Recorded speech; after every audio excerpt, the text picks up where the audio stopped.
It's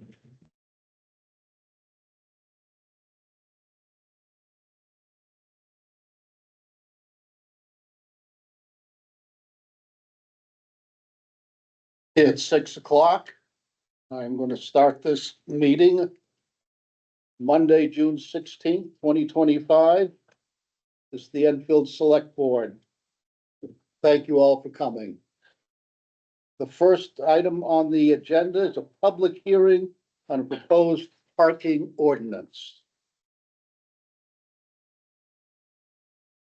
So you have the parking ordinance that the police chief has given you. We've worked through some things and tonight was just a chance to go through it. There's been no real changes from the last time you guys looked at it. We just need to open it up for public hearing before moving forward.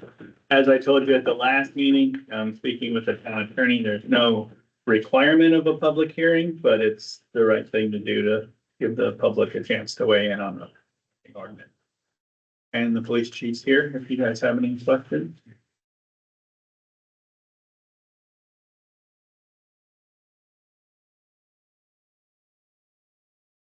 I just had my previous, comment on formatting, which was like section 3, you have A, B, C, D, well, through G. And then from N, and then 8.3 was hard to find because it was indented instead of being in line with 8.1 and 8.2, so. That was from the previous meeting that needed to be cleaned up.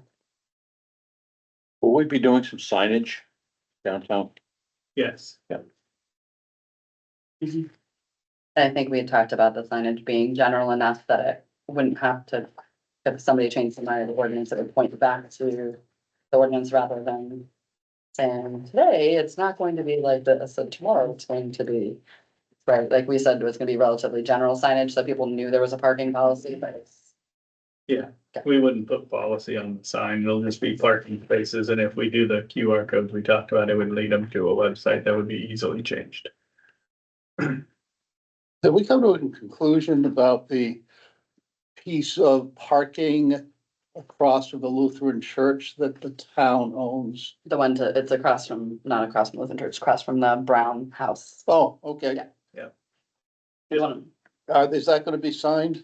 Yeah, it'll be It should be. signed and it'll be signed in a manner that shows it's just that little. Okay, very good. Thank you. That'd be good. Will we be including the new parking in front of 71 Main Street? I understand that's public parking.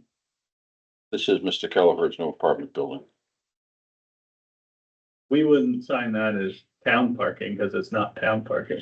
It's not. I had heard that it was public parking, It's but it, open to the public, It's but on it's the not town owned parking. okay, but It's on a state right of way. I see. So therefore it's open to He the worked public. with the state and the state allowed him to leave it there, but said he couldn't have it for residents only. Will he or the town at some point be paving that? Right now it's gravel. We We don't pay won't Main be. Street. We won't be paving. That's a state road. No. That's between him and the state. Okay, so we won't be plowing it either then? No. Okay. Can the public ask questions or not yet? Not yet. Okay. Any further questions, comments from the board? Then we'll open this up to the public. So my question is about this 71 Main Street, since I live right across the street, I can't imagine what parking we're talking about. On the road, just parallel to the road or Yeah. something? It's the indentation that was created by the retaining wall that he built in front of the new apartment building. So there's room for cars to get by? if somebody Yes. Parks there? Yes. Huh. And now you know it's public parking. Yeah, I didn't know that either. And does that count as his required parking for the apartments? Yeah. He had the required within his He property. does. Okay, There's 6 parking spaces. Yep. There's 6 apartments. Yep. 2 of them are rented and there's 4 cars all the time. yeah. Speaking as the planning board, state law says you can't make them have more than one space per unit, Not anymore. not anymore. I think it makes sense to allow people in their private businesses to make good choices for their own business. I would hope they would, and if they do something that's bad for their own business, that's on them, not on us. Good point. I mean, I think Mr. Kelleher's a good businessman, and I won't want to imply that he's anything otherwise, but I think that's his personal choice and he knows what he's doing. Sure. Could you give us your name, please? Oh, Jason Carter. Yes. I just wanted to make one recommendation for section 6, which has basically a blanket ban on overnight parking. And my recommendation is to allow like 1 in every 7 days or something. Reason being, I've done a lot of traveling, van traveling across the US and staying in a town. You spend money on gas, you spend money on restaurants, stuff like that, and it's just kind of nice to be able to travel through a place and have somewhere to stop for the night. So my recommendation would be to have it be like limited, so people can't live there, but like, like 1 night in a week or something, so you don't have to completely fly it. Are we talking about some kind of recreational vehicle? What I do is I have a van, it's a ProMaster, so it looks like, like a construction worker type van. But that's independent of the parking lot. It's a 1 car that fits in 1 car space, not a trailer.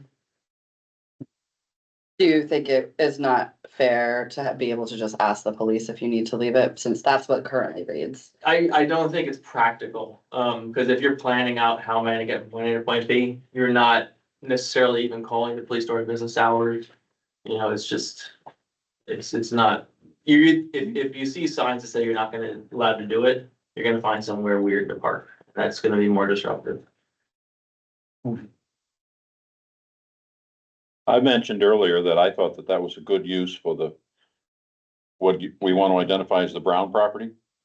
That has a possibility for Brown, opposite the Brown House. That has a possibility for overnight parking, as well as a food truck. We could sign it such that it couldn't be overnight for more than a couple of days, for example. I was gonna say, can I before you, but maybe I'm gonna say the same thing as you. I feel pretty strongly that when you start being like X out of X days, that's even more management. I guess I'd rather put the management back on the driver instead of asking our police department to like, oh, let's keep a chart. I just think that from a practical standpoint is just not practical at all. Like we aren't that well staffed. We aren't overstaffed. We're not gonna start a spreadsheet of whose car is where. That just doesn't seem like a good use of our time certainly not when our team does such a great job with community policing. I would rather keep them doing that community policing work and doing those instituted calls instead of turning it into a parking circus. If we're gonna do something like that, I think we should go to permit parking. I would rather do permit parking than just try to figure this all out. I'm inclined to agree with that. So I think that, I agree with what Kate's talking about, and that's why we put the permit parking into that, that gave us discretion, right? The old town ordinances, 2 of the 3 said there was no overnight parking at all except for behind Whitney Hall. And then, for those who've been around a long time know we're constantly chasing our tails, trying to figure out who's parked where, when, and how long they've been there and stuff like that. With the permit parking, as we got written in the plan that we have in place, we won't have to do that. And I think I don't disagree with you, Tracy, but I think under this current policy, us as a department and a town can know that like, hey, that's where we're gonna send people that call and say, hey, I'm looking for a place to park tonight, this is, and we can, and where, I get the notion of it being, not practical, but if, this is step 2 of our parking process in town, right? The next is the signage. And if you're pull up to a parking lot and you hit the QR code, and the sign says, hey, if you need to park overnight, you need to contact, the dispatch, we respond to all calls. So it's not like it's not an office hours. Right. It's not I don't think it's a big ask for somebody rolling through town to say, hey, contact this number. The officer will most likely beat them down there if they have time and give them their overnight permit. And there we go. Where would an overnight parking request be answered? Where would you put someone who requests and properly followed that QR code and called So, yeah, dispatch? we would put it up on all the places that we currently. Now, where would you put someone? I'm just, Well, it would be situational dependent, but I think that, some of the places that we talk to people now is, Depot Street. We've used behind Whitney Hall, we've used the community building, we tend to know what's going on, right? If there's a big event planned for, community building, we don't, when somebody calls, hey, I'm going out of town for 3 days, I need a place to put my car. We don't say, oh, park at the community building, right? We say go park on Depot Street.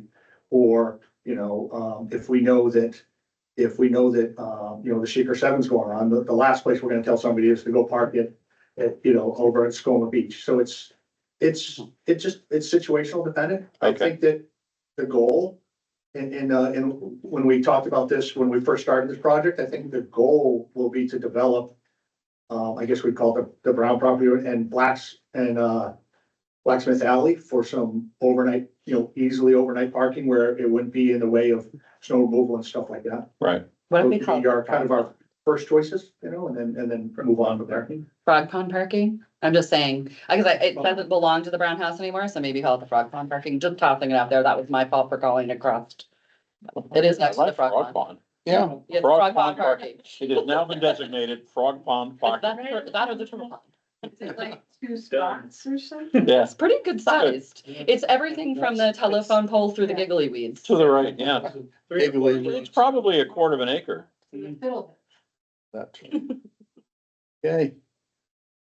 Other comments and questions? Yes. Just point of clarification, can I ask, what is the Brown property that people are referring to?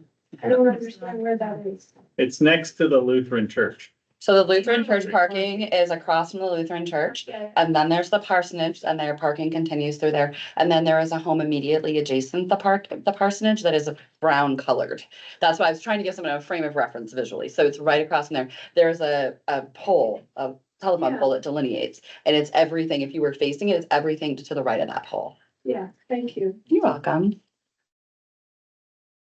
Okay, given the priority for downtown parking, would it be possible to consider one parking space in front of the library? I know that there's some issues about visibility and line of sight from egress from the parking lot behind Whitney Hall. But I think that if you had one parking space instead of two there, that would allow some access to the library from the front of the building.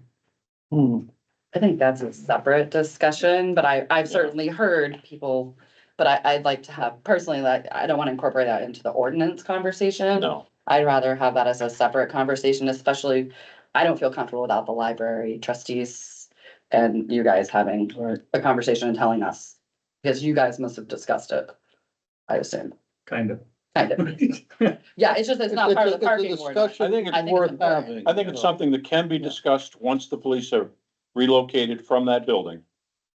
Then there can be a discussion. That's right. We have keys? Yeah, they're moving. That's coming in my report. Perfect. So, Any final comments? my final comment is I think that we implement it and we work on getting the signs up. And if we learn that something isn't working, we should plan to come back. Do we turn that into a motion? We need a motion to accept the policy. We need to close the public hearing, right? After we close the public hearing, yeah. Okay. Do I have a motion for that? I move we close the public hearing on the parking ordinance. All in favor? Aye. Aye. I move as a board, we accept the town of Enfield parking ordinance. Any discussion? All in favor, say aye. I, Aye. Thank you very much. Okay, Consider you for a minute. I just think, next up, we have the approval of the minutes of June 2nd, 2025. Regular and non-public section. why'd you tell me? I move we accept the meeting minutes from June 2nd, regular and closed meeting, Is non-public session. there a second? I'll second that. All in favor? Aye. Aye. Okay. As always, I thought the minutes were excellent. Oh, they're very good. Yeah. We had any progress on finding us a minute taker? Yeah. No applicants.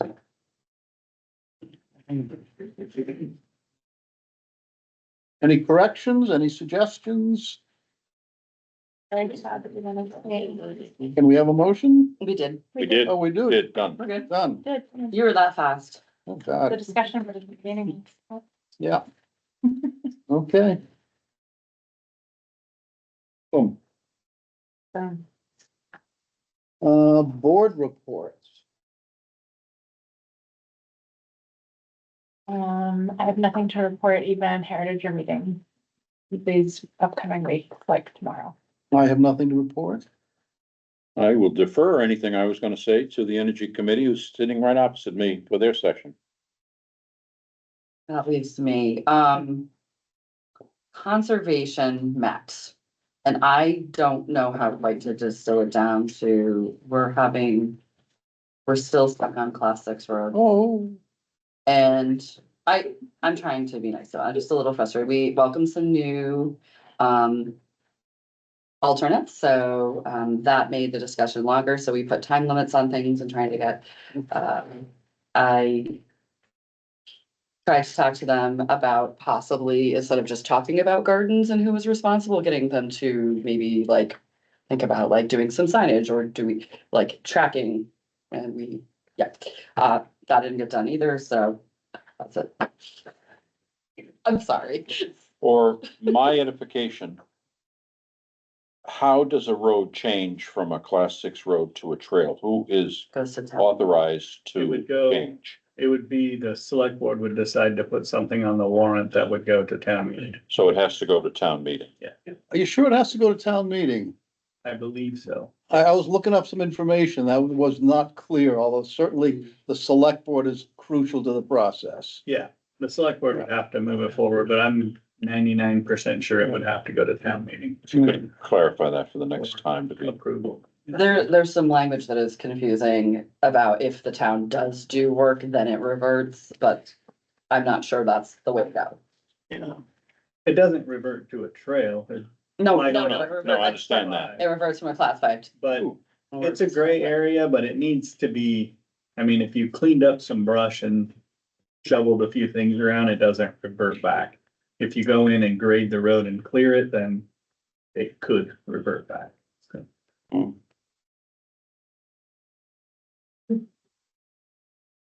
I'm sure we'll get to talk about it again next time if you want to come hang out with me. That's it.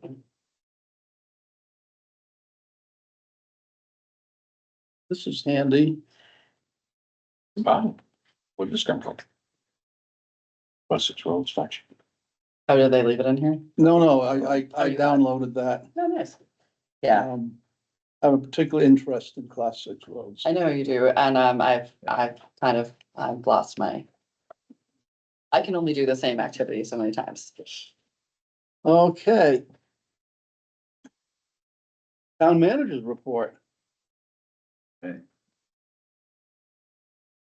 Staff report, the police department continues to search for a full-time position. We did have one person take the physical fitness test about a week ago, and they passed that. That's crystal clear. They passed that and they were they're moving through the polygraph and background portions of the process right now.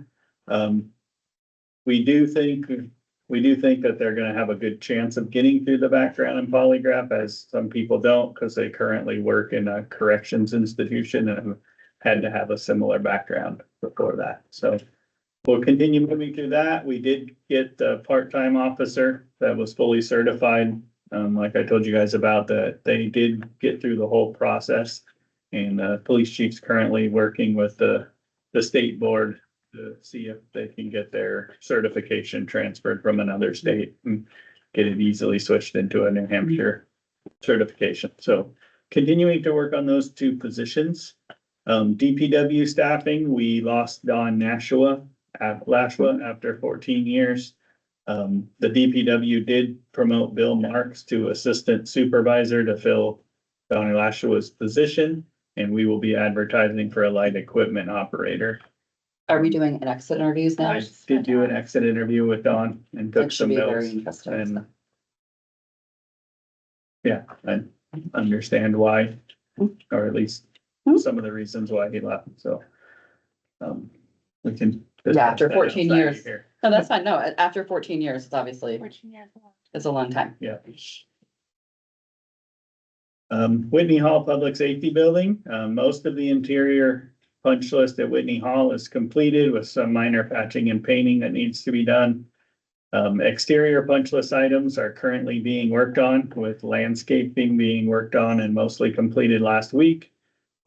We are in the rotation with Blacktop to have the Whitney Hall parking lot top coated in the near future, and then we'll finally get that parking lot striped. Been interesting. Do we stripe it?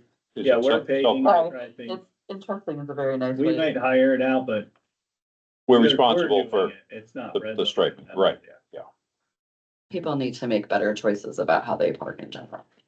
it needs it badly. That's the nicest thing I can think of to say when you block the entire parking lot. And then I know some of these dates aren't good, but we should pick a date for the Whitney Hall grand opening. Mhm.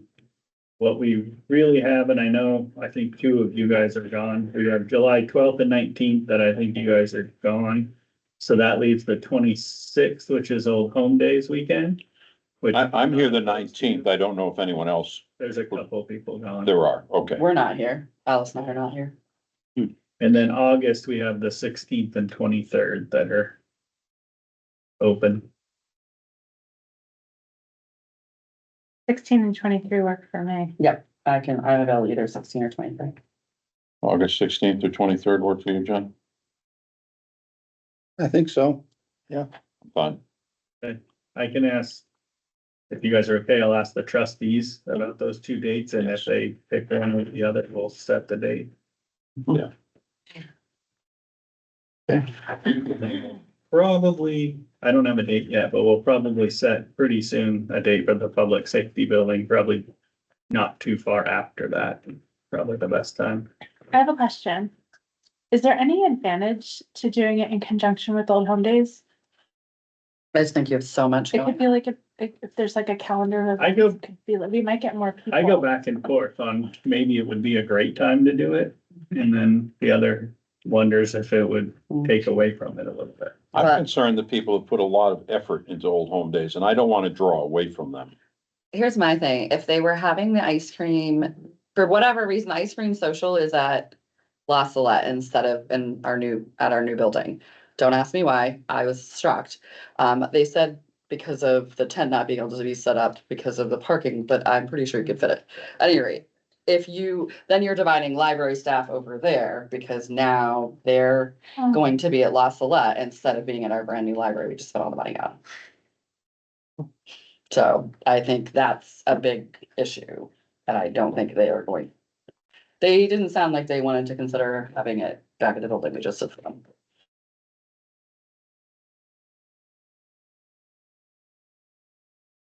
The ball. August, got it. I'll look at that, and then we have started the process and we've gotten the keys technically to move into the public safety building. We expect the police department to be moved and operational around the close of business on Monday, June 23rd. So they're moving equipment in now, and then the SimQuest, our computer people come in, they have to do a live transition, so we go live on, so where they're coming in on the 23rd to do that.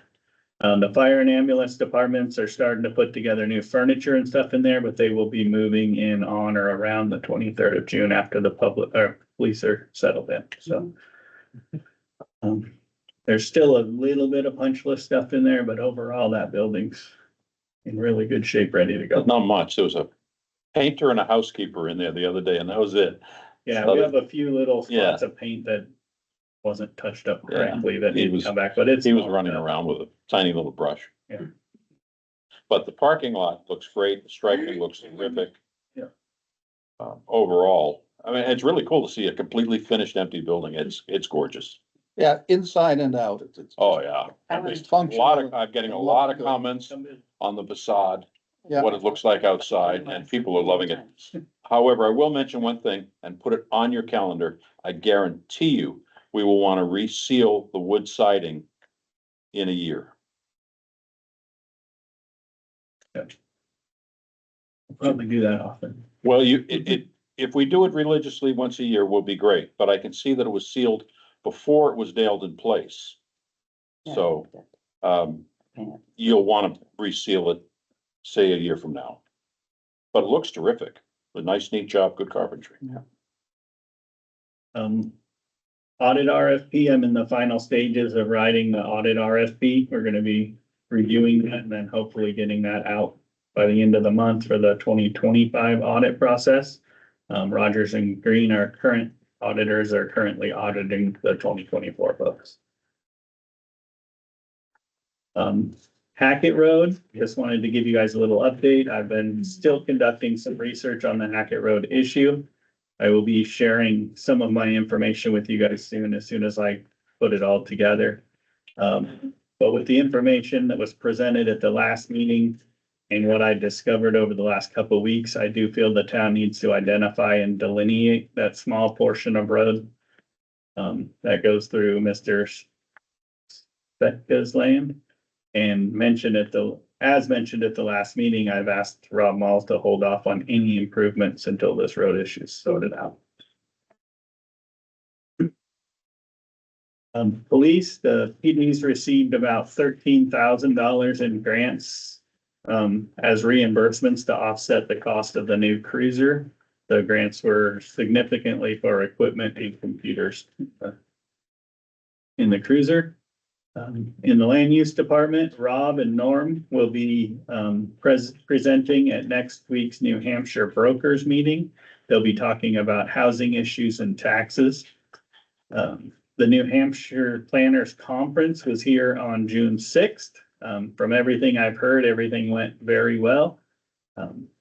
Both Rob and I would like to thank John for his introduction in the morning. It was just lighthearted enough and a great introduction to get the conference started. And we'd also like to thank Eric Russell for assisting in the afternoon presentation. I've heard really good things, both from Rob and people in our organization, and also from people outside our organization, regional planning, some of those, that it was a really good conference. And it was also nice to take 40 to 50 planners to Kitchen 56 at the end of the day for social time, but it also helped our local business to get a group of people in there like that. So it was a very good day for Enfield. Did they take their walk down Main Street? They did take their They walk did. down Main Street.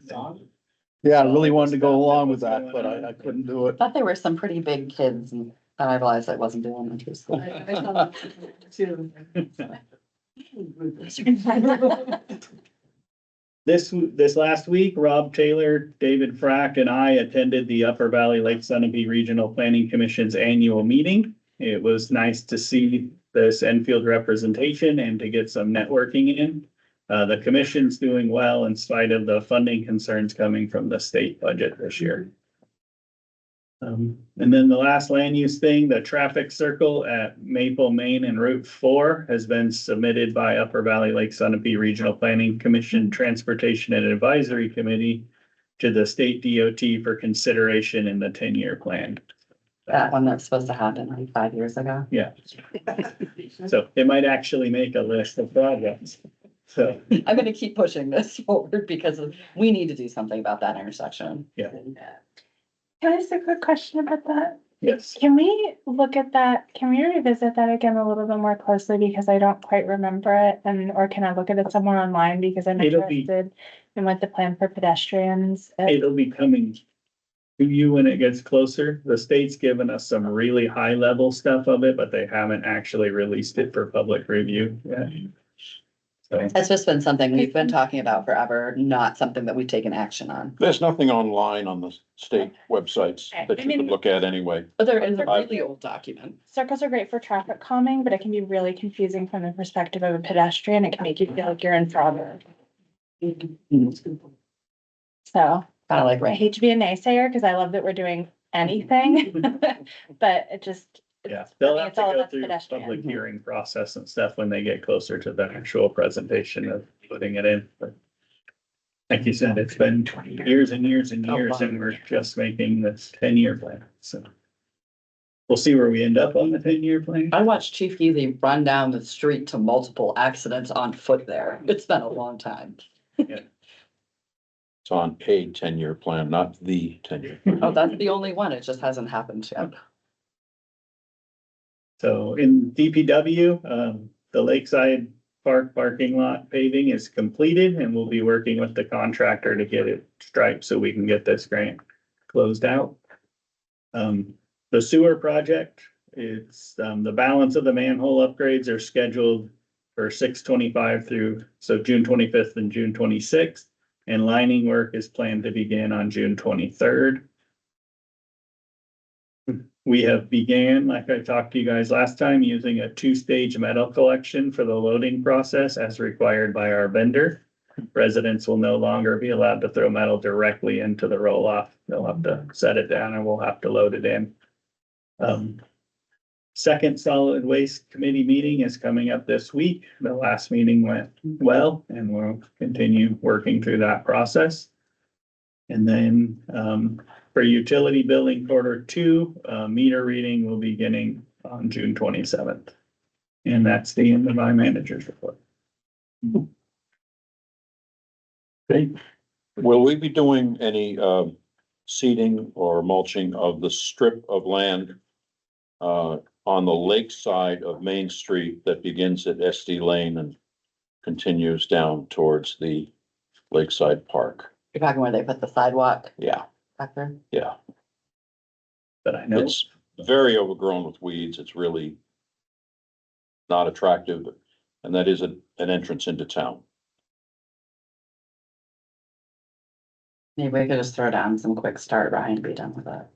That will drive it out, like any weeds out really fast, but you have to mow It it. needs to be raked out and Quick start, you just pretty Properly much throw it seeded. down and pray it rains. Okay, next up, under business of the evening, the first item is community power, the Enfield rate. Yes, before we get into that, I just wanted to draw your attention. This is the annual report, for Community Power. There are a few other copies over there. And, there are 68 communities involved, including 3 counties. And so if you go, that's all the people who are represented, or rather, these are all the communities that are represented. And this goes from April 2024 till April 2025. Okay, and what we're talking about tonight is the process for setting rates for Enfield to set the rates. So the document that you have separately that looks like a calendar is what we'll be talking about. It just looks like a calendar. I'll say what the dates are, so you can hear in the back. Basically, every 6 months, the utilities, the public utilities, specifically Eversource, for us, Eversource, Liberty, and New Hampshire Electric Co-op, and now Community Power, set their rates. We all set them by the end of June, so in the next 2 weeks. And then they take effect August 1st through 6 months, which gets you to the end of January. So, and then December, we do this again, set the rates that start February 1. So that's just to get you oriented. The little monthly graph you see here, mainly June. And we are at the 16th, Monday. So all the stuff that's already happened is just sort of preparations that all of the groups take. This week, the end of this week, we expect Liberty and Eversource to announce the rates that they want. They announce their rates, or they send them to the PUC, the Public Utilities Commission, and the Public Utilities Commission accepts them or has an issue with them or whatever. They're not finalized until a Public Utility Commission gives them a final say. Community Power, we get to have the final say, which is to say the board of the Community Power Coalition, and the board meets on that red color, which is June 26th, Thursday, June 26th. That's when Community Power sets its rates. And then any community that has a local rate like Enfield local rate or others that have chosen to do a local rate would have to make their decision that day as well. So as you can see, there's only 1 week between we hear what the public utilities are setting their rates to, before both Community Power sets its Granite basic rate and some of the other races, and Enfield needs to set its local rate if we want to. Mm. So, to kind of go over that a little bit, so basically the process is first, the utilities set their rates. Community Power gets to look at that. On the other hand, we're all setting our rates based on meeting costs and remaining viable, sustainable. But we do get to look at what those other rates are and could, if possible, keep our rate under it to the best of our ability. The Enfield local rate would be the third thing we establish, which is the Enfield local rate based on what town meeting agreed to would be 0.2 of a cent higher than the Granite basic. So Community Power sets actually 4 rates: Granite basic, Granite plus, Clean 50, and Clean 100. And in the past, Enfield has chosen the Granite basic, which is the lowest rate, and individuals can always opt up to one of those higher rates if they want to. So seeing what those rates will be, we won't be able to have the select board make a decision on the day next week of Thursday. So what we are recommending as the Community Power Committee is a process by which you can make that decision how it's going to be made today, and then Ed will just implement it on the day, because he's the one who does the final sign off and sends the note to Community Power saying, this is Enfield's chosen default rate. Mm. Okay, so here's the suggested process is that Ed will have all those rates in front of him: Liberty, Eversource, Community Power basic rate, and if and then the Enfield local rate is 2 cents higher than Community basic, Granite basic rate. So we have all those rates. And if the utilities are the same as or greater than the Enfield local rate, then that would be what we recommend that Ed choose. And if the utility rates are lower than that, then we recommend that Ed choose the Granite basic rate, which is what we've been doing for the last 2 years or 3 years. Any questions? Oh, yeah, let me give you an example. Let's do an example. Let's say that Eversource comes in at 13 cents a kilowatt hour and Liberty comes in at 12 cents a kilowatt hour, or let's say 12.9 cents a kilowatt hour, because they'll probably be close. And Granite basic comes in at 12.5 cents a kilowatt hour. Then the Enfield local rate would be 2 cents higher than that, would be 12.7 cents kilowatt hour instead of 12.5. And both of those rates, 12.7 cents, is lower than either Liberty or Eversource. So that would be the choice for Enfield's default just for this next rate period. And you have to do it again every rate period. So we get to choose again every rate period.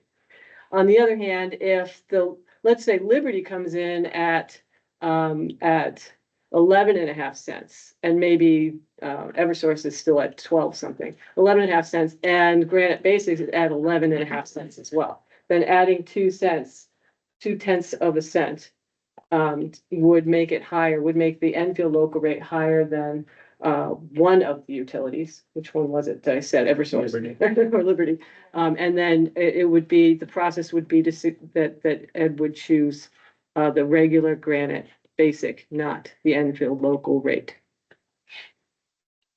But individual users can always go to the grant. Always. So whatever Ed chooses for the town of Enfield, or what the select board is helping choose for the town of Enfield, any individual can choose to go to the Granite basic or any of the other ones. They're a little more expensive, including Clean 50, or can even choose to go back to Liberty or Eversource's default. So you always have that choice. So this is just what we as a town are recommending. If we get, again, that extra 0.2 of a cent, that money goes into programs that we can use to help energy efficiency, help people weatherize their homes or things like that, solar. But those of us from whom the companies are buying solar power have no choices. If you have solar on your own roof. If you have solar on your own roof right now, you are not a Community Power recipient because we can't still yet. Right. We hope to still get that fixed at some point. It's an issue with the public utilities. They're not playing by the rules. But as soon as they do, then we can all, I'm one of those two, can all be, community power recipients. Thank you. So that's the recommended process because we can't make a choice tonight. Questions Yeah, so from the board? So back when we looked at implementing this, one of the big discussion points was the reason we were looking at this was for energy savings, for cost savings for the end user. Right now, people are coming to me saying, Kate, you helped implement this. I spent more money. And it may have been $2 or $3, it might be more, but I think that does not feel good to everyone. I understand why and how and market mechanisms, but that's not something that distills down really well for the average user. It's complicated, yes. What is, so related, like the PUC pretty much, in my opinion, says yes to everything the power company. They could be like, we'd also like to paint a rainbow in front of the Capitol and like light it up for the night. Can we charge that to customers too? And they're like, yeah. I have never seen the PUC say no. What's the likelihood they'll say no to the utilities? Because what they did was the utilities have changed their fee FIFO fees and Yeah. pushed more of those fees onto us to get their money back. Yeah. I think the danger is if this were to go down and we were to get rid of community power, then there's no competition, everything will rise again. Yes. But exactly. right now, we're paying maybe a couple cents more because we're the competition. So how do we explain this to, the folks and our constituents? Yeah, I think you just hit the key point. We are the competition that's gonna keep the rates lower. There's always the question though, should government be the competition for private entities? I'm That's not gonna exactly- advocate one way or Right. another, but but that is exactly the argument that community power and the consumer advocate and many others are Mhm. going to with the PUC saying you are squashing this competitive market, and that's not fair for community power. It's not fair for any third-party supplier who is trying to help people, get lower rates. because I think this has on the whole been very good as a consumer, even though we're slightly higher, we're much lower than we would have been. Yeah. That's exactly. my personal opinion. From looking at the numbers we previously had, and I certainly feel like I've saved, I don't care about a few dollars, but for people who are really struggling, You it's a want big to- deal to them. No, and two things about, first of all, people who are really struggling, and we want to help them as a town, and we want to help them opt to the lowest thing that doesn't require the third party. If you go to a third party supplier, the only problem there is you're usually signing a long-term contract. You don't realize when it ends and your fees go way up. So there's, we don't generally want to push people that way, Mhm. but in terms of saying, hey, look, this is utilities default rate. And however they're doing it, they happen to be lower, take it for 6 months and go back. You do have to keep changing, and that's why it's hard.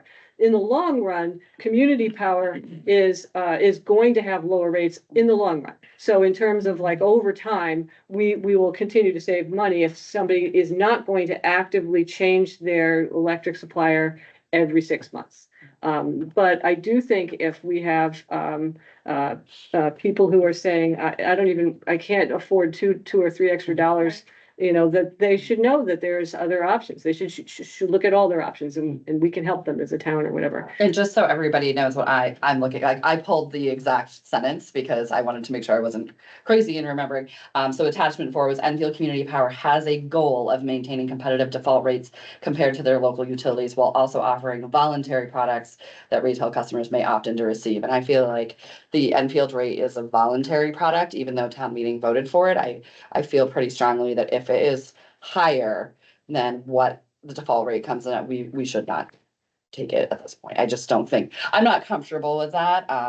Maybe it comes back around and we can do it later. I But think that's our recommendation. yeah, I know it's your recommendation. I'm definitely agree with you, and I think that, Okay. I'm sure some people feel differently. And I think it's a great program idea, but maybe now is not the time if the rate comes back higher. That's my opinion. Alice? I agree, Kate, and I think personally, I'll learn how to opt in if community power isn't the default rate, because I want it to continue to exist for the reasons that we're talking about. But I don't think that we can default, Well, okay, let me be clear. We can't opt out as a whole town. no, like personally. Yeah, okay. Personally, people can opt in and out as they want. Yeah. Yes.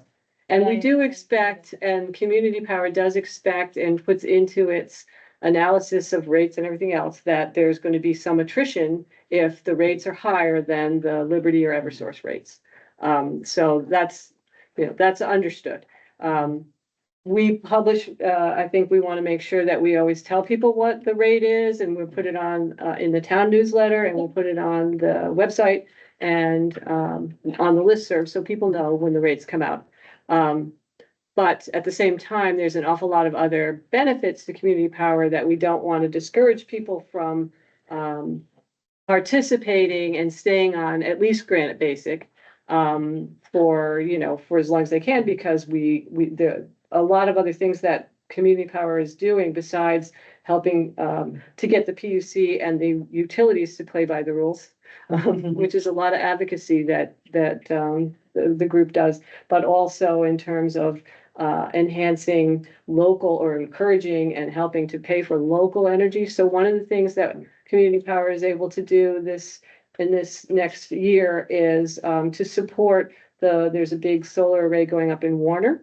And that solar array is going to provide the RECs, which is the renewable energy credits that we have to pay for in New Hampshire. Every utility has to pay for 23% renewable energy content in their electricity. So if we can buy that locally in New Hampshire, because it's a local source of energy, then that keeps that whole economy both, it makes it less expensive, and it also keeps the economy, everything local. So those, That's related to, and I was asked this question, I sent them to you, they may not have asked you, but right now my understanding is for some of the higher level buy-ins, we're buying credits from the heating source at the schools, which I think is kind of cheating, personally. I think that's not power. biomass, is that? Bio, the they, biomass, yeah, yeah. but I get it, it's a carbon offset, right? But that's like a, Yeah, it's not the same as zero sum clean. trading game. I think it really should be, my personal thing is, if you're buying electricity and you're buying credits, I think it should be electric Clean, based. yeah. I don't, The thing is though, Yeah. that the state. oh, I know it's a state requirement, Right. I just think. But there's- our Clean 50 requirements, we actually put out a whole list of exactly where all the energy comes from, so that you can tell. And so this is the first time that we can buy clean energy directly from a solar array in New Hampshire. So that will be prominent, and that's what, and this solar array wouldn't even be built if there wasn't the way Community Power works, can have all these municipal loads to use that energy. So it wouldn't even be built if Community Power wasn't here. So just like that, that's a side effect that having Community Power is going to encourage these kinds of programs that maybe doesn't feel like it benefits you directly right now, but it benefits New Hampshire, and it will keep all of our electricity prices down if the source of the electricity is local. So So Yeah. we would like to make a motion to. recommend that, Mhm. recommend that process, or Yes, to recommend, that if the, existing utilities in Enfield, that would be Liberty and, Eversource, that. well, we need them to make the motion. So You can give us the suggested one. Yes, okay. We can do it Okay. simply. yeah, I think. You can authorize the town manager to opt into the Enfield local rate if it is lower than The default Eversource, the default Eversource and Liberty. for Liberty. Yeah. There you go. That's the simple way. If not, I will opt into Granite Beach. Okay, I'll make that motion. I'll make a motion that the town manager be authorized to opt into the local rates, the local Enfield rate, if it is lower than the default utility rate. Is that clear enough? Yes. And it has to be lower with the adder. That's what the local rate is. The local Enfield rate is the one with the adder, yeah. Do we have a second? Second. Discussion on the board? It's pretty clear. All in favor, say aye. Aye. Aye. Unanimous. Yeah. Thank you. Thank you very much for your presentation and all your hard work on this. Enjoyed it. Okay. Next up, we have property tax abatement.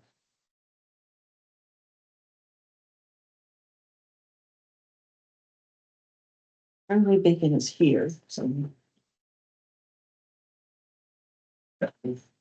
If we go to abatement number 2024-16, I'm sure that on us. yeah, We have a, Mr. Charles Bacon is here. we have a list of items. 2024-16. So the list disappeared. Do you want it, John? We wanna, We just have share the the screen, individual the worksheet. agenda. Oh, Okay, John, you want this? I can log You in. can have that's the agenda without it being scrunched up. That's why I logged in because it disappeared from the printed. no, I'm gonna give this. It would be nice in the future though to Well, get a. we're good gonna, copy. how this works, yeah, it's, Yeah, I mean, if we can't figure it out, go back to the other way. we'll figure it out. I printed it without a problem. Okay. The bill with the highlights. Um, It was right there. It was easy to print. Well, I'll just look on with you. we can screen share. You want it? All right.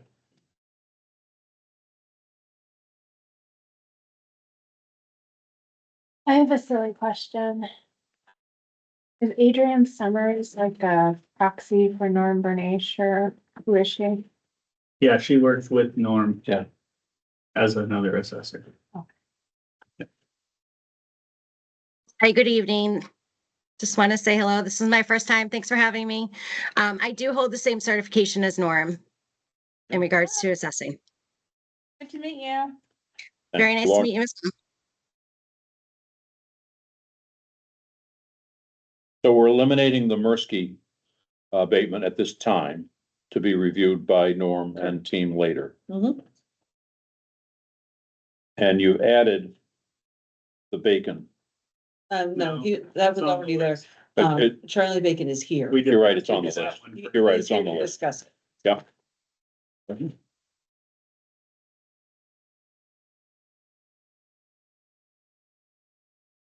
So do you want me to go over what our recommendation is, or are we going to hear from him first? Sorry, this is my first time.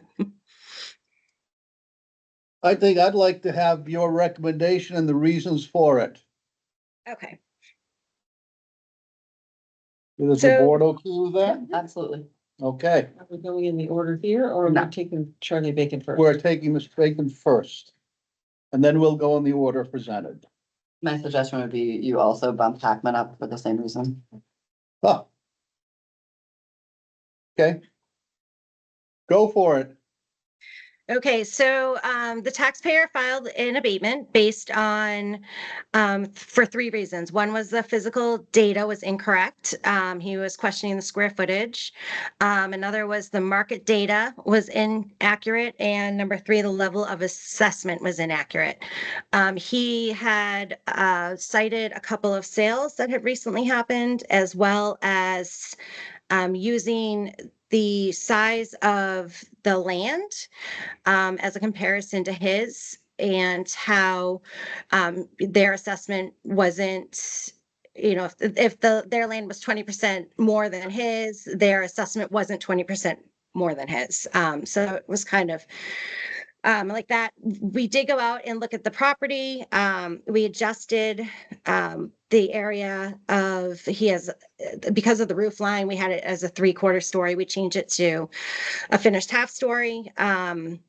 We revised the condition of the second landline for the Crystal Lake from, we gave it, there was a condition of 80% on that. We changed it to 75 due to the shape and the fact that his waterfront isn't a straight line.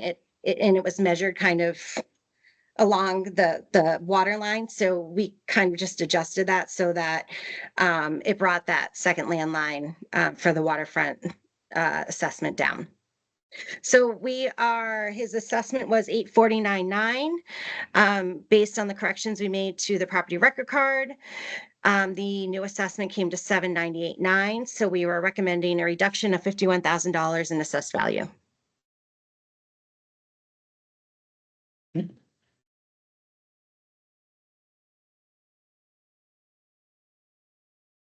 When I'm looking at this abatement worksheet and it says opinion of value. Yes. 747, where does that number come from? So it is with abatements, it is the burden, it's the burden is on the taxpayer to come up with an opinion of value. So Okay. whether they submit an appraisal, in this case, an appraisal was not submitted. They could do a sales analysis, they can do a market analysis, but it's their opinion of the value. So basically, what that means is if I were to put my house on the market today, what could I get for it? So their opinion is, he's saying it should be assessed at 747. So that comes from the taxpayer, and you're gonna see that on all of them. Okay, thank you.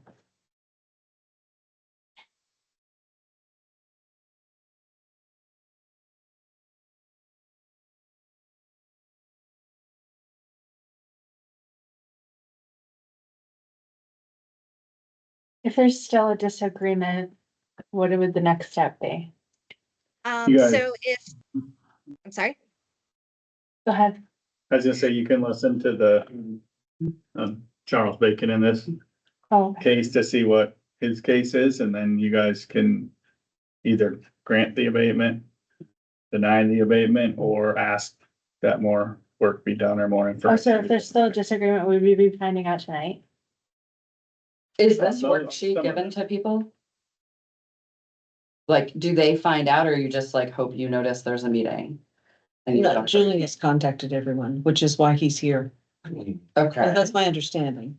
Kind of disagree with that one. She didn't? Oh, You didn't. I believe there was an email today. That's funny. I saw an email today to Mr. Bacon saying, with him asking what time the meeting was tonight, and Julie responded, said 6 o'clock. So that's not a, to do it today at all. Okay. I think I finally did get that, yeah. Yes. You can have that one, I have Oh, one. okay, okay. It's nice to have a piece of paper in hand. Yeah.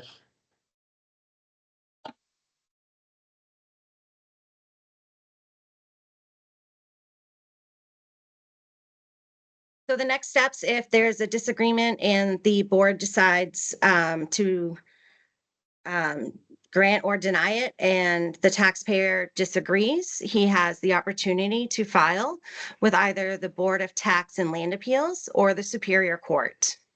And he would need to do that by September 1st. I have one question about it. I don't know when I can speak. So, Come on right now. okay. My name is Charlie Bacon. We're talking about me. Does this board have the ability to modify and say they don't agree with my opinion of value, but they also don't agree with the reduction and something in between? Does this board have that ability or not? I'd say they do have that ability. I would recommend that they get more information. Mhm. They're gonna try to. make their own. I have basically 5 minutes in which to give you what I want to point out to the assessor's office and to this board that I feel was important, that wasn't given as much weight as I thought it should have. And it was on the appeal that I submitted to the town. Okay. It was one specific property that actually transferred ownership of March of 24. The assessor's office said that basically what they based their new assessments on were sales that occurred, or the time frame that occurred from April 1, 23 to April 1, 24. I believe that's correct. This property sold March of 24, okay? And I submitted this as a comp. The assessments were identical, basically identical for 2 years prior to this sale. They were identical to our assessments. We were $900 apart, $900 in our assessment in 23. Both of ours, well, mine doubled, more than doubled into 24. Theirs went up substantially, but theirs went up about $75,000 less than mine. So their new assessment was $774. My new assessment was $849.9. Agreed it. Their property actually sold for $732. it sold for $42,000 less than what the new assessment was. And I think the best criteria anyone can use to establish value is what the market will bear. And their their selling price, March of 24, was at 732. So I think there's, Right. anyway, that's the primary for us. I can give you it's 143 Algonquin Road. That was a transfer, that was submitted to the assessor's office. And I'm kind of holding my hat on that one particular sale to grieve it further, to get some relief. And I just think if the assessments were accurate in 22 and 23 for all, the entire town, if they were accurate, our assessments were identical to this particular property. And yet it sold for 732. And their new assessment, 774. And yet ours only came down to 798. And I just don't understand. There shouldn't be any difference, or it should be a lot closer than that. Did you make any changes on your property? Not in this time frame. No. They were all alluded to. The last time we did anything, we replaced our old deck, but we didn't enlarge it or anything. We just replaced it. But I think the fact that that house sold in their time frame, that they're using this data, I mean, I just think it just happened to be identical assessments in essence within $1,000, $900, and it sold in the low 700 frame. And I understand values have gone up, but everybody knows that. But that's why I came up with the 747 number. I don't think it's a scientific formula any more than the assessor's office. I think that it's an educated guess. I know that they can do square footage a little differently and that sort of thing. But anyway, I don't want to take up a lot more time, but that's the property that I'm alluding to, that I think is important to compare to our assessed value. I have a question. When was the last time that we did a reevaluation before this last one? It was 5 years before this. It's a 5-year cycle. Yeah. And then you have a rolling subset, what is it, 3 years or something? Yeah, they kind of do assessments every year. They kind of roll along and try to keep things up. Then every 5 years, there's a full reassessment. Okay. I'm willing to ask Norm to look at it again. Yeah, I was looking at the deed type to see if it was considered a close transaction or not, like if it was a family quitclaiming to another family member or something like that. It was not, it was It's not. sold, but it was pretty rough inside. It needed some work. 143, I looked at it myself. Oh, right, on the great real estate hunt. It was after we bought our cabin, but we still went in. Take a look. Yeah, I would be more comfortable getting an answer on that. On what? About the comparable, Okay, because obviously March is before the April Yeah. cutoff, so. right. Define So research. can I just say one thing? Is that allowed? Sorry. The property that, Mr. Bacon is referring to is a ranch, single level ranch. His is a 1 3/4 story frame Cape Cod. It's a lot larger than the comp that he is bringing up. So it's hard if you're just looking at the assessment. Yes, you know what? Maybe Mr. Bacon's property has been underassessed for 2 or 3 years. But you really have to look at, the square footage. You have to look at the condition of the building. There's quality, there's age built, there's a lot of other, I mean, the one on 143 Algonquin Road is in fair condition, meaning at the time of the sale, it did need some work. Mr. Bacon's property, so I'm trying to switch between 2 screens here on my computer, I'm sorry. Is in, let's see, where are you? So yeah, we certainly can take a look at it. I would love to sit down and go over the record card with Mr. Bacon and explain the differences that you need to look at between like depreciation. I mean, his house is in good condition, where the comparable that he's saying is in fair condition. His quality is 2 steps higher than the other property. So there's a lot of, we're not comparing apples to apples. We're comparing apples to oranges here. But again, we certainly can, whatever the board would like us to do. One final comment I'd like to make, if I may. Okay, one more. Okay, my final comment is this. The criteria that the assessors use is building and land. There are 2 components to this total assessment. We all know that. This particular comparable property, I have not been inside of it. I do not know the building at all. But on the land value, ours is assessed at $504,000. We have 0.29 acres. This property is 0.75 acres. It's literally close to a half an acre larger. Their water frontage is 193 feet on the water. Ours is 152. So we have 40 feet less water frontage. We have less acreage, and yet our land assessment is over $50,000 higher. So, okay, maybe the buildings aren't comparable. I do not know. But the land, based on the numbers on the acreage and the frontage, it would seem so it'd almost be flipped. As far as the land value with 40 extra feet on the front and an extra almost half an acre. Thank you. That's it. Are you willing to meet the assessor? Of course, I absolutely. Then my recommendation is that he meets the assessor and they'll Come discuss. back. Alice? I agree. I think, well, at least further conversation is warranted. Then I think we are all in agreement on this point. Thank you for coming. Okay, thank you. Will they reach out to me? Do I reach out to them? Yeah, we'll reach out to you. Yes, You reach out to me. Yes. Thank you. Thank you. thank you for coming. Yes, thank you. Who's next?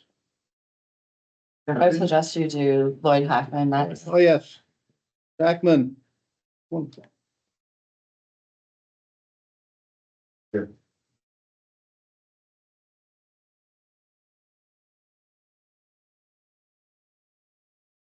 Oh, I'm sorry. Am I doing the recommendation?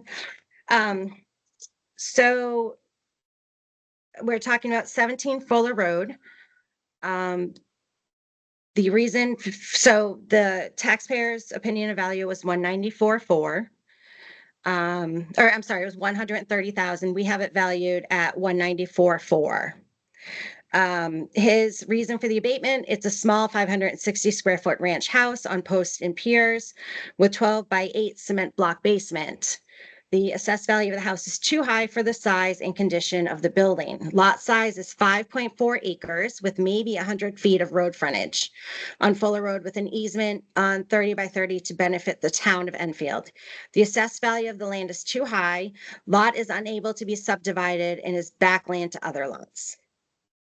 So what we did was we did look at the property record card. We visited the property to confirm the condition of the building.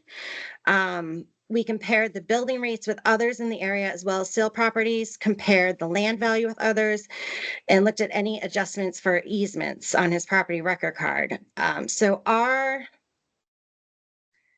The reviewer's notes, the applicant, so also I think the way that he came up with the opinion of value was he used square foot cost to compare to other buildings. One thing that's difficult for people to really get is, a house, it has a kitchen, it has a bedroom, it has a bathroom. The more square footage a home has, the less per square foot that is going to cost. So it's like buying bulk paper towels in the grocery store. You're going to pay less per paper towel the more you buy.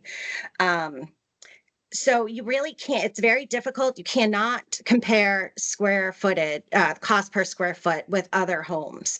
Because if his home is 560 square feet and he's comparing it to a home that's 2,000 square feet, his cost per square foot is going to be a lot higher than the 2,000 square foot home. So that's one thing. And that was part of the notes. The home was already receiving a negative 10% adjustment for the depreciation due to the small size of the home. So not only is it depreciated for the year built and based on the condition, it was already receiving an extra 10% off because of the small size of the home. The land is unable to be subdivided. However, the first 3 acres are being assessed as one building lot. Can you And explain what, excuse me, you explain what that means? the 10% adjustment. The land is unable to be subdivided, however, the first 3 acres are being assessed as one buildable lot. It's in Yes, because, Mascoma Heights. Oh, to Because of the- Mascoma Heights, okay. yeah, because of the Never zoning, mind. because of the zoning, yep. Mascoma Heights, it's a 3 acre zone. Yeah, So, and, that lot is receiving, we have adjusted that, land assessed value, a negative 15% for the adjustment for the easement, which is comparable to what we would do with other properties. And the other 2.4 acres are receiving a 50%. They're only being assessed at 50% due to the topography and the size and the inability to subdivide it and the fact that it is just backland. So it's our opinion that the property is being assessed fairly and equitably. There are adjustments being made on both the building and the land, addressing the size, addressing the easements. So we recommended to deny the abatement. what's the easement for to the town of Enfield? So this was a piece of property I bought from the town 20 years ago at an auction. It came with a stipulation that I had to either upgrade or remove all the building within a year's time, Yeah. which I did. It also came with a stipulation that I gave the town a 30 by 30 turnaround. Because at the time, nobody knew where Fuller Road started, stopped for class 6 roads, and you still don't, okay? Yeah, It's pretty, So in that piece of land, the town asked for 55 feet into the property with a 30 by 30 box for a truck to turn around. That box lays almost into the house. Not knowing the distance of Fuller Road, which is town, yeah. that was how it came on the auction. That's how I took it. Mhm. It was 20 years ago. I took a third of the building away, redid the other 2/3 of it 20 years ago. I dare say that she did not go in the building because she didn't ask me to go. I've had the same tenant in the building since I put it together. It's in need of repair on the inside as well as outside. Where on Fuller Road is it? So Fuller Road has 4 houses on it. Yeah, There's my daughter's house that sits in front. yeah, Casey Maynard's. Yeah. There's a duplex white house. Yeah. That sits behind. This is the next house on the left-hand side. going down the hill. No, you don't get to go down the hill. Well, the property goes down the hill. Yeah. Yes, the property goes down Fuller Road, Yeah, class 6 road for 600+ feet. okay. I know where it is then.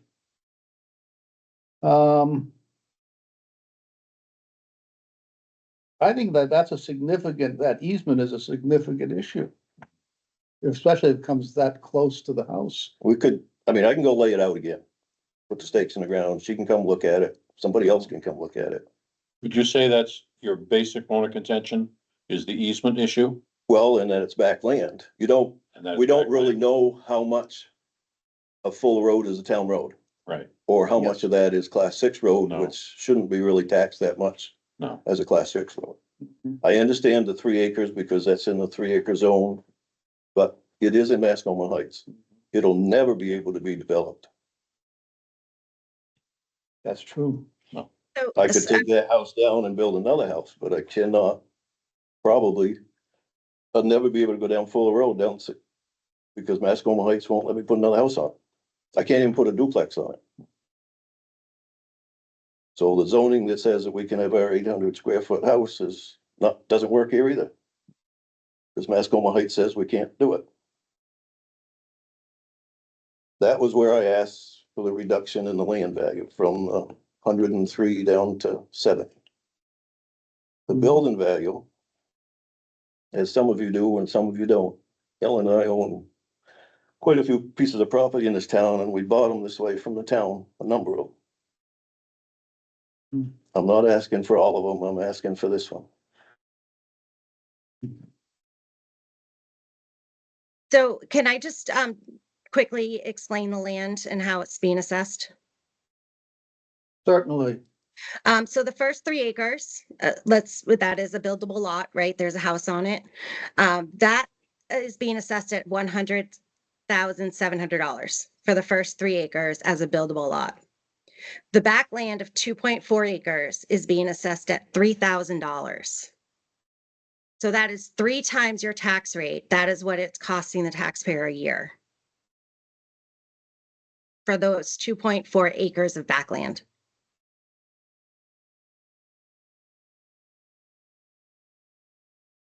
But the total assessment is still $103,700. The land.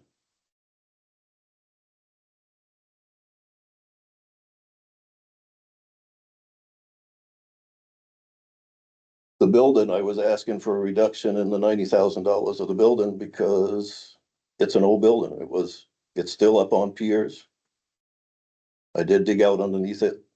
So I put a cement block, a little bit of a basement in it, put a furnace, an oil tank in, water tank. It's still a 1950 something, what was rented out as seasonal house.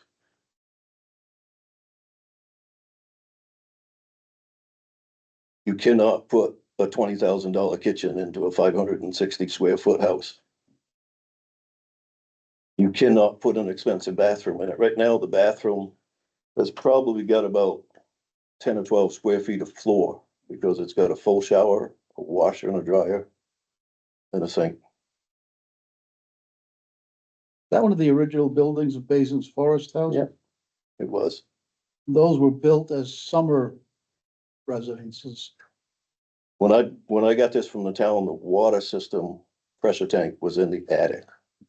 So that they could drain the water system in the fall. Well, it does seem to me that assessment's tad high for that location and that quality.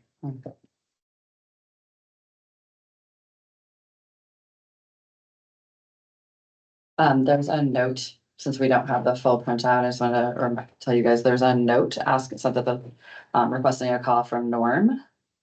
Did you get a call from Norm? I did not. I did not get anything from when I turned paperwork into Julie.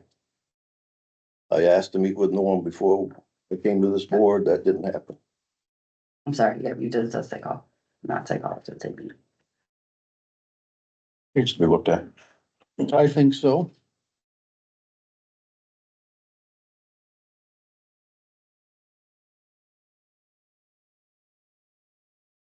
Go by and look. Inside is deteriorated condition as well, according to what you're saying. Alice, what do you think? I think. I think the adjustment sounds reasonable for what it is, but I think for. Like, in an effort to come to a more shared understanding, another conversation would be helpful. Now, it was just up to me. I think I'd go with the adjustment. I think it deserves being looked at, especially with the inside as well. I think a further conversation with the assessor is warranted. I don't get to. Yeah, I know. I'm telling Alice for her, as I don't know if you I know. know, he's Okay. looking for me to say something definitive. So, I feel very You definitive. go with conversation. Conversation, I don't really. We have 2 conversations. All right. I'll go with that. But a significant conversation and a tour of a careful tour of the house. Interior, exterior, basement. Yeah. Whole 9 yards. I mean, I'll stake out the turnaround and somebody can verify from the deed stuff that that's where it is, but Yeah. we still don't know where Fuller Road starts and stops. I've got paperwork from Fuller Road warrant article in 1960.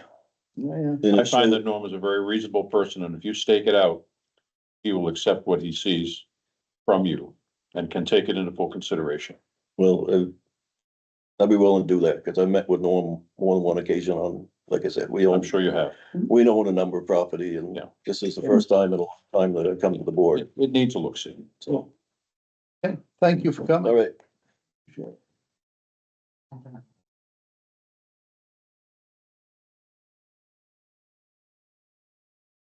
I remember if Was, that was building Fuller was, Road transportable 20 years ago when you bought that property? No, It wasn't. That's been closed about 40 years, well, hasn't this it? Warren article is 1960 when it was closed. Yeah, that's what I thought. I thought it was about 1960 when it was. And it lists, It was all right. it lists 8 properties that Yeah, have contingent on Fuller Road. yeah, There was 2 down on the other end that were lost. right. My house is on the other end of Fuller Road and Chicken Hill Road, and I purchased that from the town at an auction in back of Whitney Hall. That one, I was told I could use Fuller Road if I brought it up 24 feet blacktop, Nice. and I couldn't stop anybody from coming up it. So No, it's a. my driveway comes in a little steep on the corner, Yeah. and Fuller Road is still there for anybody that wants to use it. okay, Thank you. we're gonna have to Thank go you. on to the next individual. Thank you for coming. Thank you. Appreciate it. Thanks. Okay, next up, Go down the list, I think, then, Go back to Gibbon. given, yeah. Given. Gibbon. Oh, yeah, we've got a lot of them.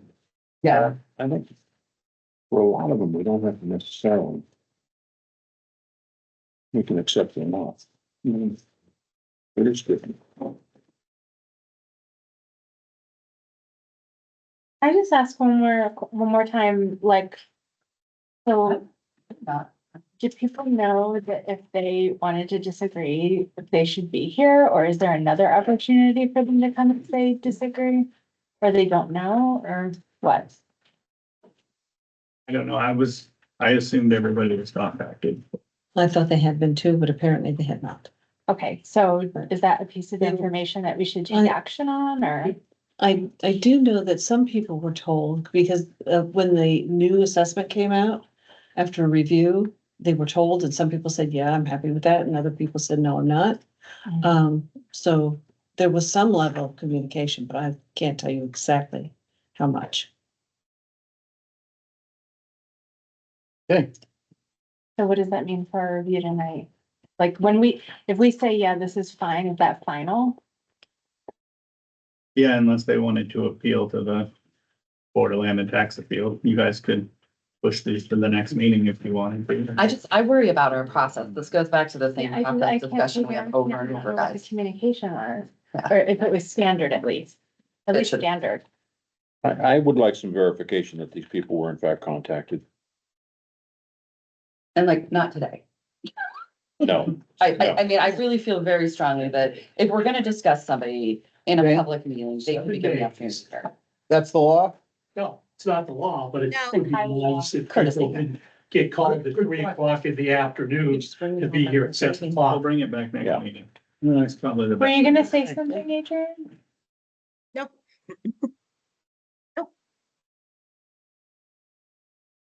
So is that the consensus of the board? We want to bring it back to the next meeting? I feel better. If I knew that people had some communication directly to know that it was being discussed. Katie? Yeah, 100%. John, yes? Yes. So it's unanimous then. Thank you. I know this is frustrating for people, but we're trying to be as fair as we can. Well, and I think not sending them up the ladder for no reason when we could be Yeah. taking care of it here. It's our responsibility to take this very seriously and know we have our ducks in order. Gotcha.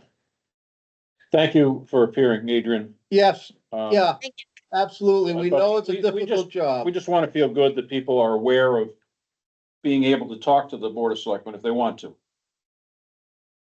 I understand. Okay.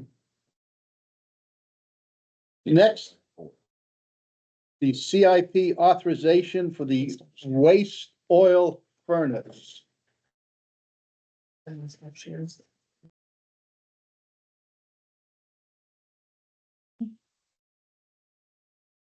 Okay, so there's a memo in your packet. We also you guys remember, I called each and every one of Yeah. you before we moved forward with this. So we were working through the process of looking for a waste oil furnace. In initial conversations, Jeremy thought that they were gonna come in just a little under the $10,000 mark. I don't know if it was changing markets or what, but when it came back, it was 11,877. It is quite a bit more, or quite a bit less than what Jim had put in the CIP. We had budgeted for 18,000 in there. But doing that, we got a quote from Clean Burn for 11,877.45 near the end of May. They were stating with the tariffs and things going on, there was a pretty good chance of a price increase June 1st. If I can, it's in here somewhere. There was another company that we had talked to, and they were supposed to come out and give us a quote, and they did not show up for the meeting. With that, we made the decision that, even if they were gonna come in, it was probably, if they came in lower, it'd probably be a minimal amount, meaning that it's that low. So I talked to the board and got authorization to move forward.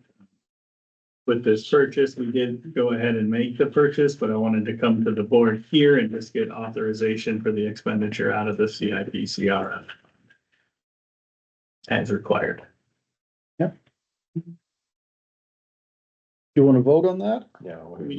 I make a motion to authorize the expenditure of up to $11,877.45 from the CIP CRF fund for the purchase and installation of a new waste oil burning furnace from Clean Burn Energy, and further authorize the town manager or their designee to take such actions and execute all documents that may be necessary. Second. Any comments? Thank you. All in favor, say aye. Aye. Aye. It's unanimous. Next up. Finance policy review.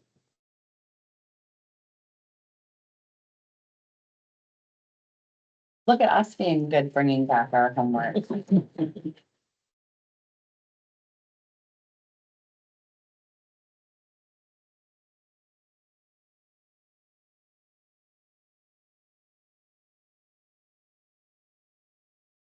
As I mentioned last meeting, there's a few changes in there, re-highlighted again. Went through the last couple of policies and wanted to bring this back to the board to look at. Or do some Do you final need a editing copy? and get it.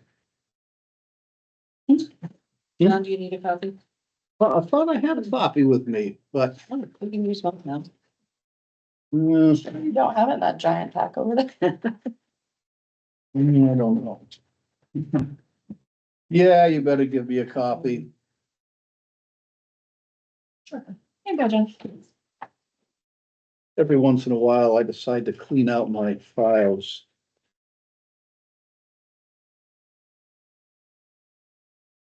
So we had gone through all of this, but we had not gone through the investment policy, was it? What was the one? We changed a little bit in the investment policy and I sent that to the trustee of trust funds and the treasurer to look through. That was it. And feedback from them is reflected here? Yeah, they were okay with it. Actually, one of the two trustees wrote me back and said it's pretty much the same as we looked at last year and we're good with it. Okay. And So everything else is the same. the rest we reviewed earlier. Yeah. I had gone through, Right. did my markup and passed that through, and some changes have been made, and Yeah, we've looked at it quite a few times. we have. So it was just the investment policy was the part that you had held off a little bit until you had a chance to submit it to the treasurer and trustee of trust funds. There was a couple other things in there. Your guys' is red line. No, that's. Mine's not Mine A is not. challenge, right? red, but that's okay. And I think if you look at page 15, I'm just picking, because there's a hanging, Roman numeral 4. I'm wondering if that's supposed to be scope, because I think he went through and realigned it to be purpose, authority, definition, scope, but not everyone has every section. I'm just saying, if we're doing that work, I want to make sure, I didn't know if you wanted a scope, if we need it, or if we should take that Roman numeral out so it reverts back up.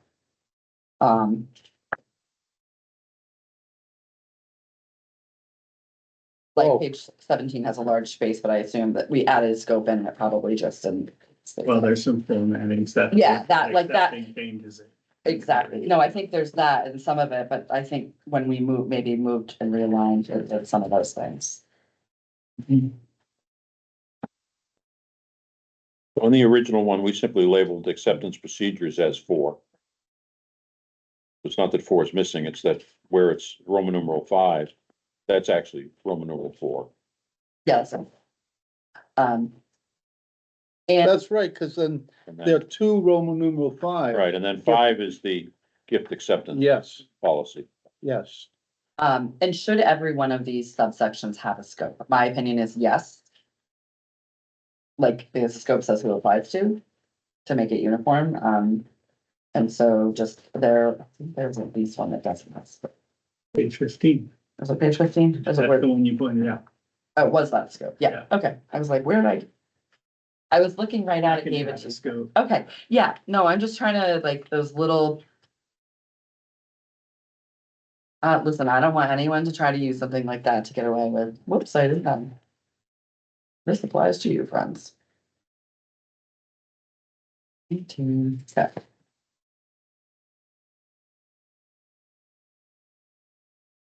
You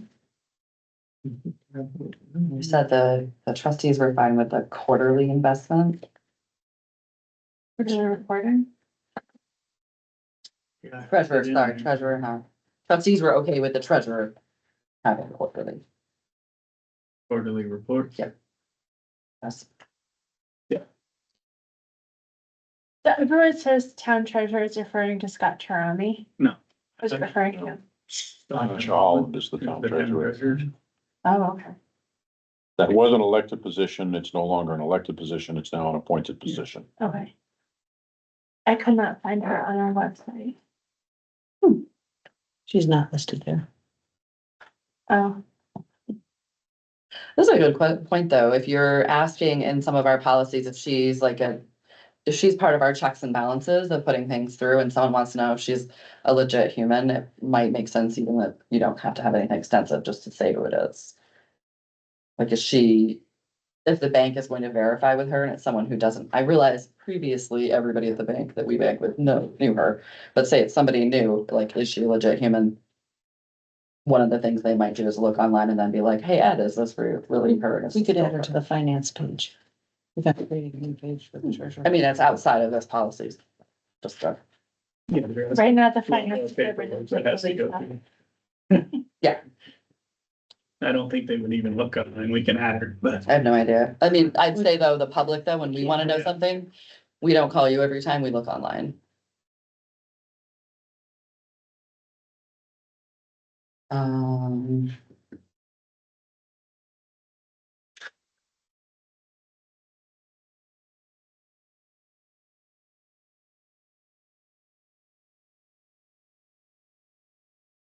Are we ready to wrap this up or? Yeah, I just want to check one more time that our current cybersecurity insurance coverage is $125,000. Yes. Okay, and is that one policy or is that 2 policies together? it's one policy, but it got paid in 2 separate payments, one from Primex and one from, I can't remember the name of the other group. You mentioned it once. Yeah, the other group that they work through for cybersecurity paid 75,000, and then Primex paid the $50,000 deductible, so it covers 125,000 total. So In that we have something to say or current. Yeah, it does. Yeah. I'm sorry, I'm not on that page, thank you. And this will go for legal review? Are we sending it for review? To make sure we didn't monkey with it in a way that's not acceptable, or? we can do that if you guys would like to. Do we need to spend that? I don't see why we need to. As long as you're comfortable, I'm very nervous because we've made a major financial mistake in this town. And I don't know how to rectify it, but it feels very bad still, and I'm just a nervous person about it. And that's fair. My concern is much more fundamental, I think. This is a long and complex document. Mhm. you gotta make sure people read it. Mhm. And I wonder if you almost need a Well, I think it's easier. concise, I think that's something to remember too. We had all except for one of these policies. I just, We Right. modified them slightly. yeah, Um, I think it'll make it easier being in one document instead of multiple documents. yeah. so when you're in a public or a privately held company and they have something substantial like this, often they have a sign off sheet as part of your training in which you're like, I read, I acknowledge and promise to do. And do we have anything or some kind of rubrics in place where we are training people and so that they're like, hey, I acknowledge them. And later on, we're like, oops, I didn't follow the policy. You're like, you signed right here saying you would do this. Yeah. Yeah, I think that's, That's a good suggestion because it includes the purchasing policy, it includes the credit card policy. I agree. I on the regular tell people, like, sign off that is a doesn't good comply with their idea. purchasing policy. Yeah, yeah, you can't complain that you didn't see it if you signed off on it when you were hired. I agree. You know, and not everybody is going to need this policy, but the ones who No, do, but sure. because it includes the purchasing policy, a lot of people will. I think something that is very good is that we took out all those whereases because they were just extra language. We don't need that. So I think we did refine it. You just don't like old English. I just don't like words that aren't gonna tell somebody what to do directly. That one's probably not even in the dictionary anymore. Whereas I'm just not gonna use it for my regular day. We'll need to change on the front page, the reaffirm date. That obviously can't say May blank 25 anymore. Yeah, I don't think we're ready to affirm this. What is lacking that you need? Well, I think if you guys are good with this today, we need to add a scope to page 15. I can add the sign-ins page. I can get it. Yeah. Ready and prepare it as a, accept all the red line, justify it, make it look right. And I agree. Yeah. I'm not here the first meeting of July. Could we make it the second meeting of July? I would like to sign it and be responsible for it. Yeah, no, we're working off of it anyway. Like I said, there were minor changes in we're working on the second signature Yes. for checks and those. And then from that point on, we could date the annual review to that. There's nothing special about it being immediately following town meeting and municipal elections. It could be the July date, for Well, example. I think it should be on or around. It would be good to, Within a month or so. I think it should be after town meeting. So if Yes. we have new select board members coming on. That's a they're good point. reviewing the Okay, budget so we should date an annual review cycle to Soon after town. soon after town meeting. I think date Fair. specific interrupts you a little too much, but. Okay, You could give it parameters like within X and Y. so on the review policy, which is on page, well, I don't know, Pick a number. pick a number, 3 of 41. It should perhaps mention the fact that the annual review cycle will be within a certain number of days of town meeting.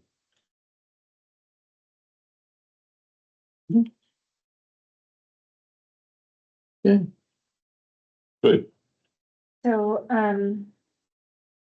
you are our post-issuance compliance coordinator. They're making hats. Yeah, for the post-issuance tax compliance policy. I was reading all of these pages about the responsibilities of the coordinator and I went back to see who's the coordinator. It's you. Yeah. Lot of Something's not responsibility. documented, it's probably me. It'll be you. Well, do you want that to be a line in here? Good.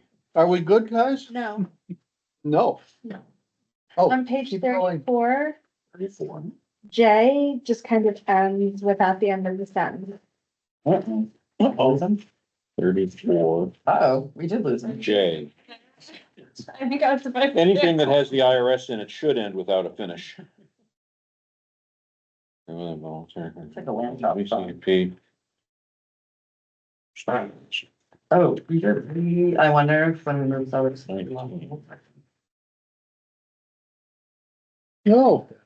Mm-hmm. nice catch. Very nice. Ellen. This is why we do things as a team. Lisa was like, make sure you do your homework, so I did. 34/7. You must have been a good student. Oh, I'm still. He's still a student? Permanent student. I can't stop. 34, okay. Was it 30? Page 34 of 41, letter J J ends in. Sort of peters out. in a. Peter's out. Like I Take a do. carry and call it a day. Which, Et cetera. et cetera, et cetera, et cetera. Yeah, I'm pretty sure I know exactly what happened there. Just Whoops. cut. When we were borrowing the RSA language, should have. This is the one I was cutting from the attorney and pasting her language directly in. Something got cut there. I will fix that. Okay, Good catch. now are we good? So. Thank you. We'll look at it for final next time, or? Yeah, we should have it ready for the meeting. If we have a second meeting.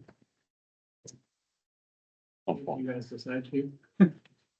That's We should. Next up, summer schedule. As I said, I will not be here for the July 7th meeting. Others may speak. Two more won't be here for the second July meeting. Okay, Oh, really? Wait, are we, still? Are you still? I think we're coming, I mean, well, listen, unless we end up in Back. El Salvador, I think we'll be back. Okay. Oh, I will be back. And I might be in El Salvador. I'll be back. I have a job. Okay. As long as you don't get deported along with me. No, we're supposed to enter the country on, at least by Sunday, so Okay. what's the date of Sunday? 20th. It's the 21st. Okay, you don't get to sleep late. I'll sleep anyways. I take naps. So July 21 is on? Can we, or what about, do we need the 7th? July 7th? I'm just asking the question. You aren't gonna be here. I won't be here. I'll be in Scandinavia. Well, Should we make that the skip instead of August?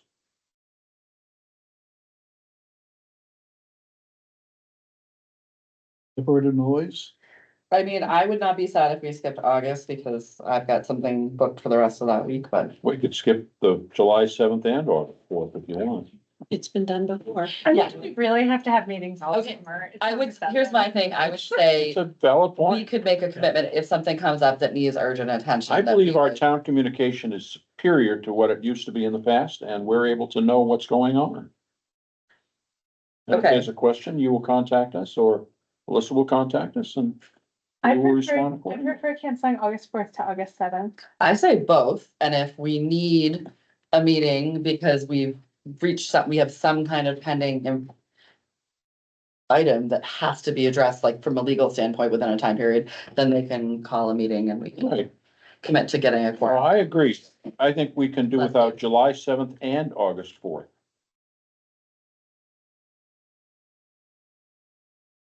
Alice? What do you, are you okay with that?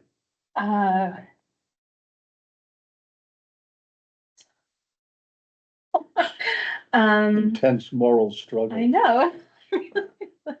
Everyone's looking at It me. won't be the first time we did it, for real. That's true. Yeah. There actually was one year we skipped 3 meetings for summer. Push the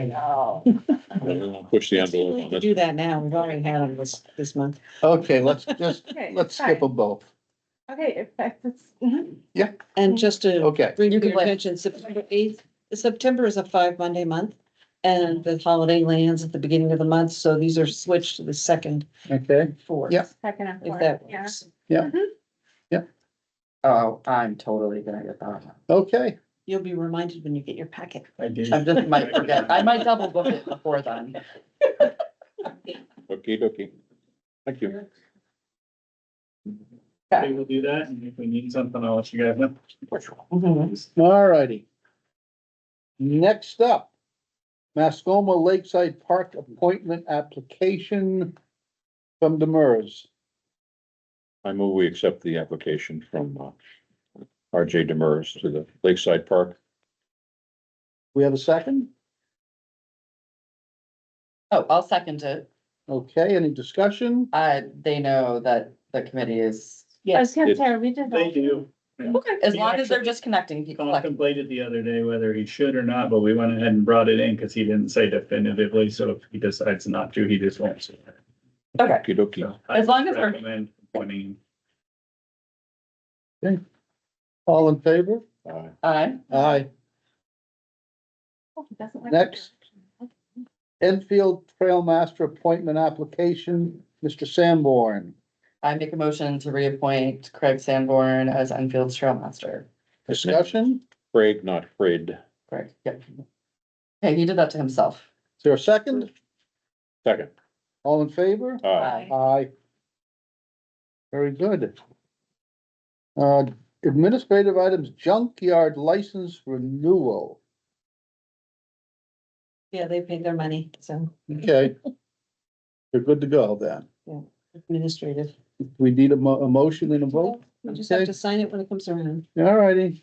And then other business to come before the Board of Selectmen, public comments. Mr. Chairman, Okay. Yes, I would like to thank the board for the confidence they have just extended to me. And I will do my best to discharge my office. thank you very much, Appreciate sir. it. Thank you. Yep. Good evening to you. Thank you. Yeah. Buffet, for the minutes. I attended a Zoom, meeting, presentation by, New Hampshire Municipal Association for Local Officials, about a month ago. And was surprised to learn that there have been case law that, the side discussions of anybody on the committee or board at the front tables are part of the meeting and therefore need to be loud enough to be included in the minutes or in the recording. I'm guilty just like everybody else in our informal meetings, but I think that's something that we should be aware of. Thank you. Thank you.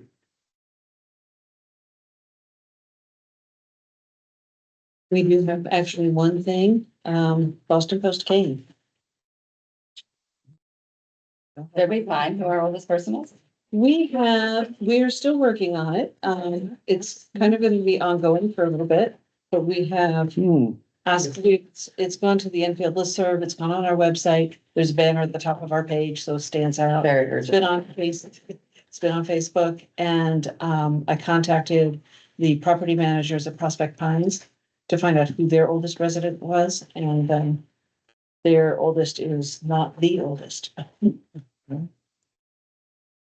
So the question is, I don't know why I don't have my memo. Sorry, what? Yeah, that's all right, I guess. That's actually just the history. It's Yeah. not printed in the file. Last time. I had Thank you for printing doing that. issues at the last minute. It was terrible. That's fine. The Old Home Days Committee would like to have it presented at Old Home Days on Saturday, if the select board would be interested in doing that. They I also think it's super smart. That'd be great. Super smart to do it in conjunction with Old Home Days. And Meredith feels a select board member would be appropriate for presenting it. You know, he was really great at reading these. So We're silently having a discussion I- on discussion, John. the And which ideal might be time- getting nominated. the ideal time slot would be Saturday, July 26th, either before or after Steve Taylor's presentation at 4 o'clock. And he's gonna be talking for about 45 minutes, so it could be just before that or after that. Oh, before it's smart because they could before be. would be good. Yeah. Before. Okay.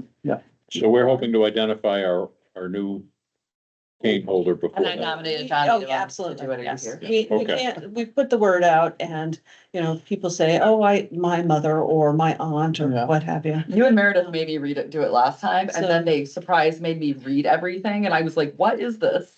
You did the Bernadette one. I did. Yeah. It's part of AJ's family. You put an offer on, Um, could be a change. So someone will remind me about this. yes. Yes, Well, that's I the will have key. Meredith get in touch with you to make sure she organize the time. Yes. Outstanding, thank you. Is that it? I have one question, Yes, sir. because it came up at the audit. Did they ever come to a conclusion on the trustee of the trust fund? Whether or not it ever got written off or? Oh, he said it got written off. Yes, he acknowledged that it had been written off. This year? He didn't give a date. He just said it had been written off. So apparently what is reported in the bank documents is actual cash, as opposed to the little Word document that had a couple of columns that the trustees created themselves. Okay, So So we're allowed the cash reporting is correct. okay, That's what he was saying. Boy, that was painful and long. 10 years. Yeah. I make a motion, we adjourn. Second. All in favor? All right. Aye. Thank you, everybody, for coming, participating. Now the meeting's over, only one comment. They've got 60 cities, 4 cities and 60 towns in here, and 3 of the 4 cities are on the front page. Yeah. No towns. Yeah. Shocker. And actually, I think it's all 4, because I think that's also Berlin.